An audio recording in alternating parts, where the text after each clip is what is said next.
বিক্রি হলো। ভাই কত টাকা নিল? 61,000 61,000 টাকা। দাম চাইছিল কত? দাম চাইছিল 80,000। 80,000 টাকা। আচ্ছা, মাংসের আইডিয়া কেমন দিয়েছে? ইনশাল্লাহ মাংস তো 90 কেজি আইডিয়া দিয়েছে। 90 কেজি হবে তো? 90 কেজি হ্যাঁ আর 90 কেজি হবো না, 5-6 কেজি কম হইব। কম হবে। আচ্ছা, বাজারটা কেমন মনে হচ্ছে? ইনশাল্লাহ বাজার খুব সুন্দর খুবই ভালো। আচ্ছা, দর্শক বন্ধুরা, গাবতলী হাটে বিক্রি হয়ে গেল 61,000 কুরবানি গরু। মাশাআল্লাহ, খুবই সুন্দর গরু, যার ওজন রয়েছে 90 কেজির মতন। দর্শক বন্ধুরা, এই মুহূর্তে গাবতলী হাটে আরেকটি গরু বিক্রি হয়ে গেল। আপনাদেরকে গরুটা দেখা এবং কত টাকা বিক্রি হলো সেটা জানার চেষ্টা করি। আসসালামু আলাইকুম। ওয়ালাইকুম সালাম। আঙ্কেল কেমন আছেন? ভালো আছি। আঙ্কেল, সুন্দর একটি গরু কিনেছেন। গরুটা কত টাকা নিল? 1,58,000। 1,58,000 টাকা। দাম চাইছিল কত? ডাল তো 2.5 লক্ষ টাকা চাইছি। 2.5 লক্ষ টাকা চাইছিল। মাংসের আইডিয়াটা কেমন দিয়েছে? মাংসের আইডিয়াটা কেমন দিয়েছে?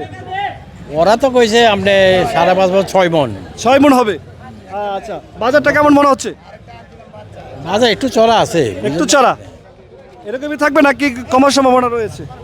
এখন আরো কমতেও পারে, বাড়তেও পারে। আচ্ছা, গরু কিনে খুশি তো? ইনশাল্লাহ।